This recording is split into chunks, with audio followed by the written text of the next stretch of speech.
ప్రియమైన వారలారా, యేసుక్రీస్తు నామమున మీకు నా ప్రేమపూర్వక శుభాకాంక్షలు. ఎలా ఉన్నారు? బాగున్నారా? మేం బాగున్నాము. మీరు వర్షంలో నిలబడి ఉన్నారు అని చెప్పుచున్నారా? అవును, వర్షపు చినుకులు పడుచున్నందున ఇదొక ముఖ్యమైన స్థలము. అందుకే గొడుగు పట్టుకునైనా మీతో మాట్లాడాలని నిలబడి ఉన్నాను. ఇది ఇంగ్లాండు దేశములో ఉన్న బ్రిస్టల్ అన్న ఒక పట్టణంలో ఉన్న కట్టడమును మీరు చూచుచున్నారు. ఇది లండన్ మహానగరంలో నుండి సుమారు 200 కిలోమీటర్ల దూరంలో ఉన్నది. బ్రిస్టల్ అన్న ఒక పట్టణము.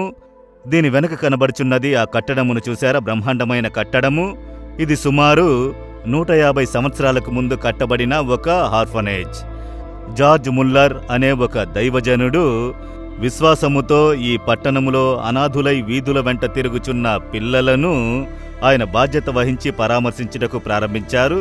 దేవుడు అలాంటి పిల్లలను గురించిన దర్శనమును ఇచ్చినందున అనాథ పిల్లల్ని బాధ్యత వహించి వారికి ఆహారమును ఇచ్చి, తిండిని ఇచ్చి, చదివించి, మంచి జీవిత ఆధారమును ఇచ్చి పరిచర్యను నెరవేర్చినారు. జర్మన్ దేశంలో పుట్టిన ఆయన ఇంగ్లాండ్ దేశమునకు మిషనరీగా వచ్చి ఇక్కడొక ఆలయములో బోధకునిగా పనిచేయునప్పుడు జరిగినది.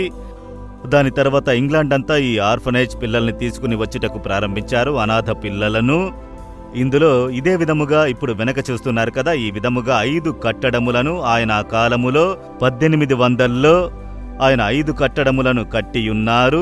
2000 మంది కంటే అధికులైన పిల్లల్ని ఒకే సమయమున నివసించినట్లు చేసి పిల్లలకు అవసరమైన ఆహారమును, వస్త్రములను ఇచ్చి చదివించి తయారు చేశారు. ఏది ఎవరి దగ్గర డొనేషన్ అడిగింది లేదు, ఫండ్ రైజ్ చేసింది లేదు. దేవుని దగ్గర మాత్రం ప్రార్థించి విశ్వాసముతో అడిగి పొందుకొని ఇది కట్టియున్నారు. అదే ఆయన సాధించినది. ఆయనకు విశ్వాస వీరుడు అన్న పేరు కూడా చెప్పబడి ఉన్నది. నిజముగానే ఆయన విశ్వాస వీరుడే, సాధించి ఉన్నారు. ఆయన తర్వాత 50 సంవత్సరాల పాటు ఈ పరిచర్య జరిగినది. దాని తర్వాత ఇంగ్లాండు ప్రభుత్వం పిల్లల్ని పరామర్శించే బాధ్యత వహించినందున ఇది కొంచెం కొంచెంగా మూసివేయబడినది. ఇప్పట్లో ఈ విధమైన కట్టడంలో ఒక కళాశాల జరుగుతున్నది, కాలేజు. కనుక అది ఎంత గొప్ప కట్టడము అనేది యోచించి చూడండి.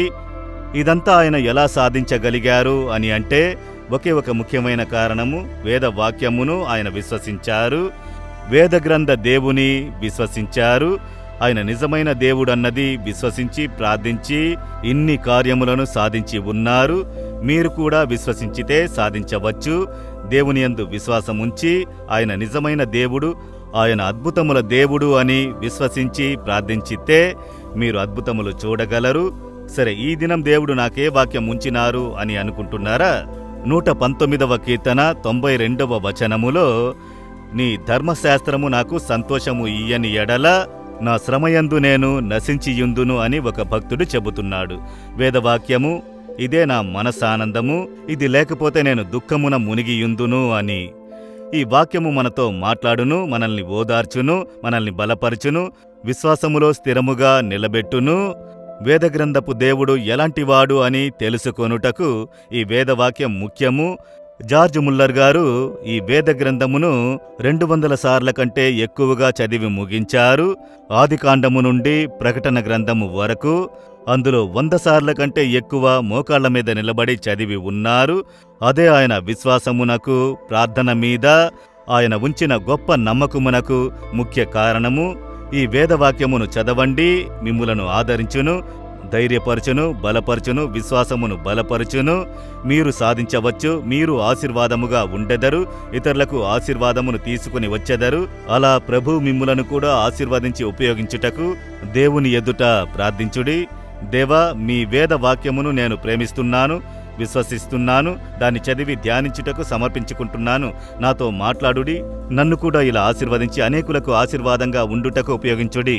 యేసు నామములో ప్రార్థిస్తున్నాను. Amen, amen.